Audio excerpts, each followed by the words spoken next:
Assalamualaikum warahmatullahi wabarakatuh. Di sini saya Yunita Sari dengan NPM 22012012 akan menjelaskan jenis-jenis CSS kode HTML.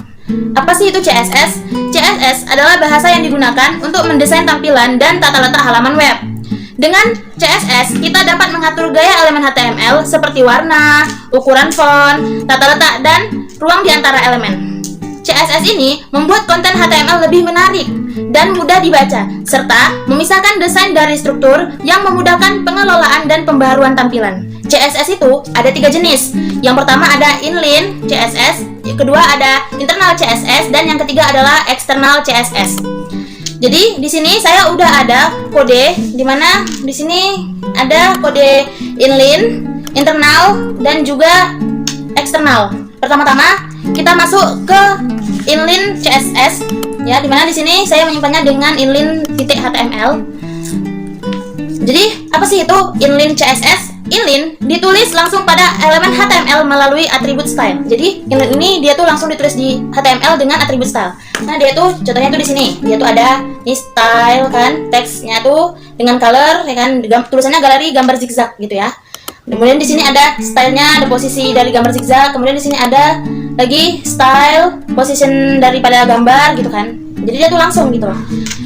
Kelebihan CSS ini adalah mudah digunakan untuk membuat perubahan cepat pada satu elemen. Kemudian inline CSS ini tidak perlu file CSS terpisah atau teks style yang lain. Jadi cukup satu ini aja, nggak perlu pakai file yang terpisah gitu. Kemudian kita masuk ke yang kedua, yaitu internal. Ini dia internal, dimana apa sih itu internal CSS ya? Internal itu ditulis di dalam text style. Jadi ada text style di sini, ya kan? Ini dia text style. Di bagian head, di bagian kepala, ya, di bagian head. Jadi di sini di bagian ini ada dia tuh style, ada style dalam dokumen HTML. Semua gaya untuk elemen dalam halaman yang sama didefinisikan di satu tempat. Jadi dalam satu tempat itu, disitulah gaya elemen akan didefinisikan, ya. Jadi di sini tuh apa sih kelebihan dari CSS internal, ya kan? CSS internal ini yaitu gaya yang ditulis hanya berlaku untuk halaman tertentu. Kemudian lebih mudah mengatur dan menerapkan gaya untuk beberapa elemen sekaligus dibandingkan CSS inline. Kemudian kelebihannya juga yaitu kode HTML lebih bersih dibandingkan CSS inline. Nah, gitulah perbedaan dari inline dan internal. Kemudian kita masuk ke eksternal. Apa sih itu CSS eksternal gitu kan? CSS eksternal itu disimpan dalam file terpisah. Jadi ada file yang lain dengan .css. Jadi di sini aku udah buat di sini style.css. Nah, di situ diletak untuk letak stylenya. Jadi di sini tuh dihubungkan ke dokumen HTML melalui tag link. Jadi gimana sih itu? Jadi untuk memanggil style.css ini, di sini ada link, ya, ada link rel style set ini dengan jadi di link yang dir have ini kita dalam tanda petik kita masukkan situ style CSS. Ya, untuk manggil file ini. Jadi filenya itu terpisah. Jadi untuk memanggil file yang terpisah itu menggunakan have, menggunakan link. Ya. Jadi apa sih kelebihan kalau kita menggunakan kode eksternal, ya kan?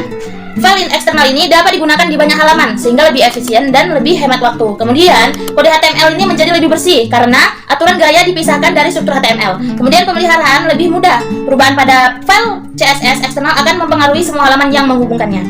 Jadi kalau kekurangannya itu apa? Kekurangannya itu perlu memuat file CSS eksternal yang terpisah. Jadi itulah dia tuh terpisah kekurangannya. Kemudian halaman akan kehilangan gaya jika file CSS eksternal tidak berhasil dimuat.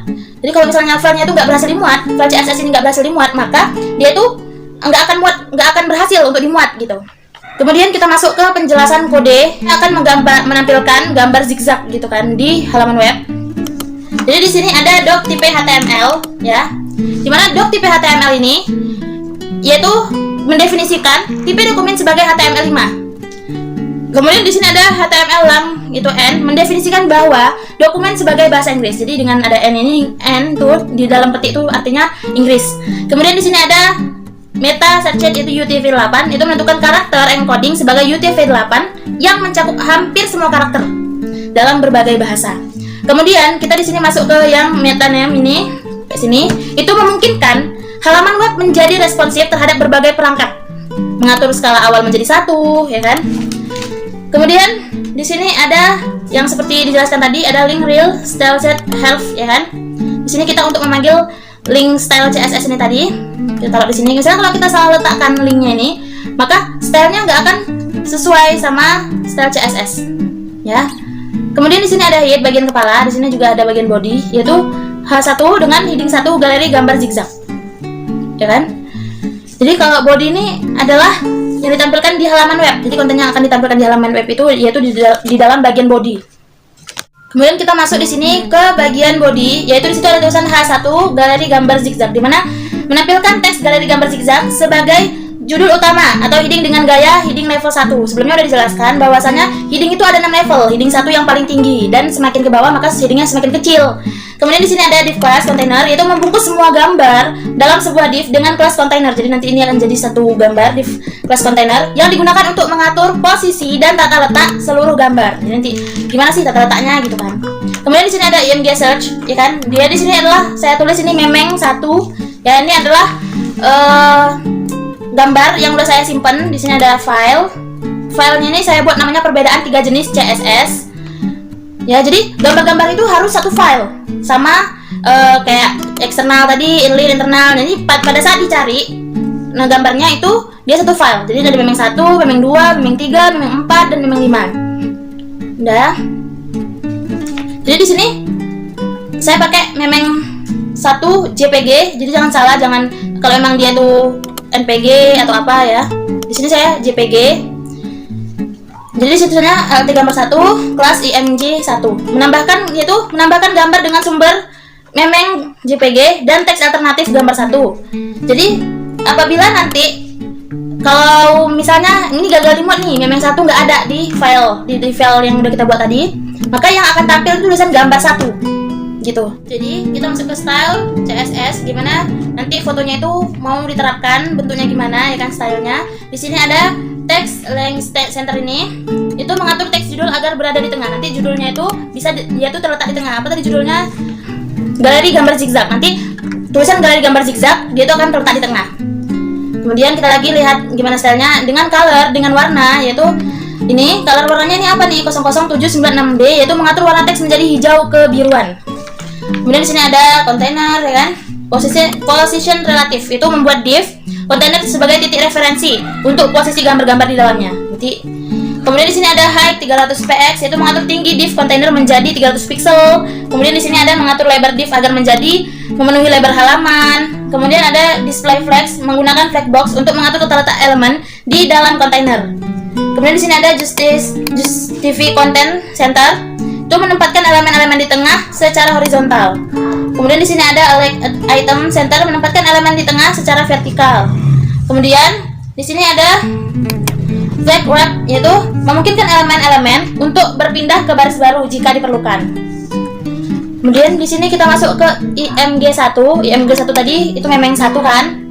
Ini dia. Ini IMG1. IMG1 itu apa? Yaitu memeng 1. Gimana nanti bentuk memeng 1? Itu posisinya adalah menetapkan posisi absolut untuk gambar berdasarkan kontainer. Di sini ada position absolute. Kemudian top 10 px dengan left 10 px, yaitu top atasnya itu 10 pixel. Kemudian pixel dari kirinya itu 10 pixel juga. Kemudian di sini menentukan ukuran gambar menjadi 150 dikali 150 pixel. Kemudian border radius 8 px itu membuat sudut gambar membulat dengan radius 8 pixel.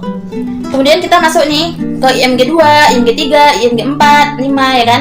Dimana gambar IMG 2 itu ditempatkan 10 pixel dari atas dan 10 pixel dari kanan. Jadi dia tuh di atas dan sebelah kanan.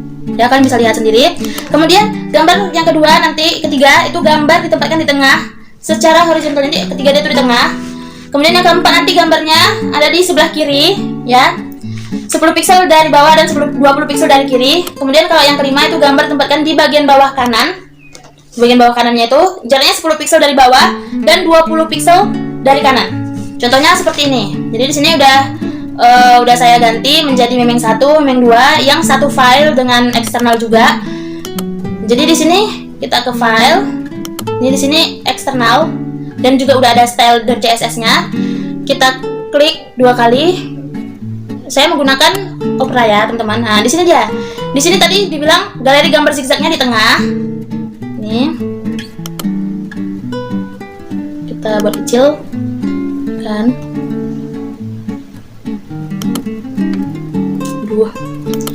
Jadi di sini nanti memeng 1 ya kan. memang 2, memang 3, ini memang 1, memang 2, memang 3, memang 4, memang 5 gitu kan. Dimana dengan gaya, nah ini stylenya, gayanya tuh yang di sini ada H1, heading satunya itu yaitu dengan colornya warna hijau, ya kan, dengan warnanya seperti ini ya, agak hijauan, dan letaknya ada di tengah-tengah gitu. Jadi gambarnya itu nggak peta kan, seperti yang udah ditulis border radiusnya di sini ya, border radiusnya itu 8 pixel. Jadi nanti gambar itu nggak peta kan ini, dan dia itu akan posisinya agak membulat, radius 8 pixel. Ini dia. Seterusnya kayak gitu, ada dia, ini dia yang satu di sebelah kiri atas, baru kemudian 2 di sebelah kiri, di sebelah kanan atas, 3 di tengah-tengah, 4 di kiri bawah, kemudian di kanan bawah itu 5 gitu. Kemudian di sini kita masuk ke internal. Di internal juga ya teman-teman, di sini ada seperti penjelasan sama, tapi bedanya di sini daripada eksternal tadi, dia tuh satu file aja. Kalau eksternal dia tuh beda file. Ada dia tuh filenya .css gitu. Di sini kita ganti ya di paling bawah ini, jadi memang 1, memang 2, memang 3. Di sini kita ganti juga. Oke. Kemudian kita ctrl plus s di dokumen kita tadi. Kemudian kita masuk lagi ke file, kita klik 2 kali, ataupun kalian kalau nggak pakai Opera, kalian bisa pakai aplikasi browser yang lain gitu kan. Di sini bisa buka dengan mau Microsoft Edge kah atau yang lain, tapi saya pakai Opera. Nah, di sini ada gambarnya udah muncul. Oke, di sini tadi tulisannya ya, di sini ada titelnya, titel di atas yaitu yang akan tampak di halaman web ya, di browser. Yang akan tampak di sini adalah contoh susunan gambar zigzag dengan CSS internal. Kesimpulannya dari ketiga perbedaan ini adalah pemilihan antara ketiganya tergantung pada kebutuhan proyek kita masing-masing. Jika kita membuat satu halaman sederhana, CSS internal bisa cukup. Namun untuk proyek besar, CSS eksternal lebih ideal karena gaya dapat diterapkan ke banyak halaman dengan efisien. Oke, teman-teman, terima kasih.